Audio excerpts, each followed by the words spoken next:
نامور کالم نگار خالد مسعود خان اپنے ایک کالم میں لکھتے ہیں، یہ 12 اکتوبر 1999 کا واقعہ ہے جب میاں نواز شریف نے بطور وزیر اعظم جنرل پرویز مشرف کی برطرفی کا نوٹیفیکیشن جاری کیا اور حکم دیا کہ اسے پی ٹی وی پر فوراً چلایا جائے۔ تب Yusuf Baig Mirza P T V کے ایم ڈی تھے۔ اب پی ٹی وی نے 2-3 بار یہ خبر چلا دی کہ جنرل پرویز مشرف کو برطرف کر دیا گیا ہے اور ان کی جگہ جنرل ضیاء الدین بٹ کو نیا آرمی چیف مقرر کر دیا گیا ہے۔ وزیر اعظم ہاؤس کی اس خبر کے 2-3 بار نشر ہونے سے تسلی نہیں ہو رہی تھی اور وہاں سے اصرار تھا کہ یہ خبر بار بار اور مسلسل نشر کی جاتی رہے۔ اسی اثناء میں آرمی کے دستے پی ٹی وی کی عمارت میں داخل ہو گئے اور انہوں نے وہاں کا کنٹرول سنبھال لیا۔ اسی دوران وزیر اعظم ہاؤس سے حسین نواز کا بار بار یوسف بیگ مرزا کو فون آ رہا تھا کہ آپ لوگوں نے جنرل پرویز مشرف کی برطرفی اور ضیاء الدین بٹ کی تعیناتی کی خبر چلانا کیوں بند کر دی ہے۔ حسین نواز کو بتایا گیا کہ نیوز روم پر آرمی کا کنٹرول ہے۔ حسین نواز شریف نے کہا کہ پھر کیا ہوا، آپ ایم ڈی ہیں، خبر چلوائیں۔ اس پر بیگ صاحب نے کہا کہ جناب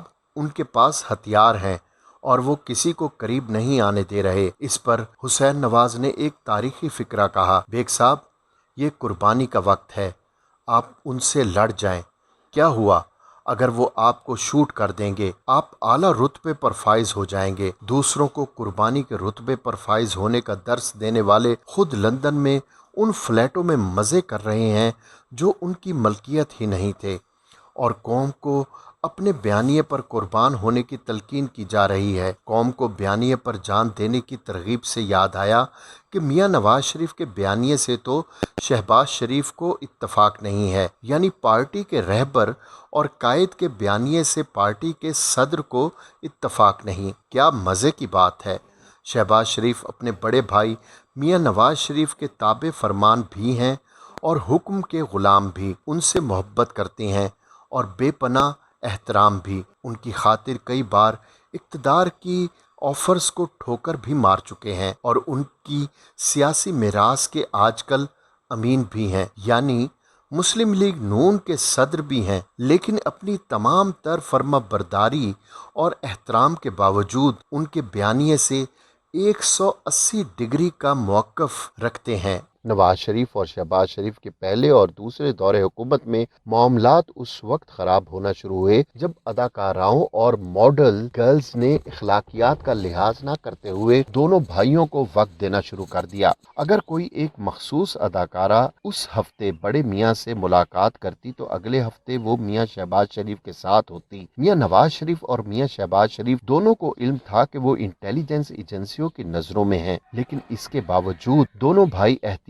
نہیں کرتے تھے۔ 12 اکتوبر کو جب فوج نے ٹیک اوور کیا اور پرائم منسٹر ہاؤس کی تلاشی لی گئی تو برآمد ہونے والی دیگر اشیاء کے ساتھ عیاشی کے سامان کی طویل فہرست بھی شامل تھی، جس میں راتوں کو رنگین بنانے کے لیے خصوصی بستر، غیر اخلاقی فلمیں، مشترکہ مخصوص لمحات کو طویل کرنے والی مشہور و معروف گولیاں، ویاگرا کی بڑی تعداد شامل تھی۔ میاں صاحب نے پرائم منسٹر ہاؤس کو باقاعدہ ایک شاہی دربار کی شکل دے رکھی تھی، جہاں حضور عالم پناہ کی طبیعت خوش کرنے کے لیے بھانڈ موسیقی سے لطف اندوز ہونے کے لیے گلوکاروں کی محافل سجا کرتی تھیں۔ نواز شریف اپنے ان مصاحبین کی دل کھول کر امداد کیا کرتے تھے۔ حمزہ شہباز اپنے دوستوں کو اکثر بتایا کرتے تھے کہ اس نے آج کس کے ساتھ کتنا وقت گزارا ہے۔ میاں نواز شریف کو بچپن سے ہی گانے کا شوق تھا اور وہ کالج کے زمانے میں مری جاتے تو وہاں سڑک کنارے بیٹھ کر گلوکار محمد رفیع اور طلعت محمود کے گائے ہوئے گیت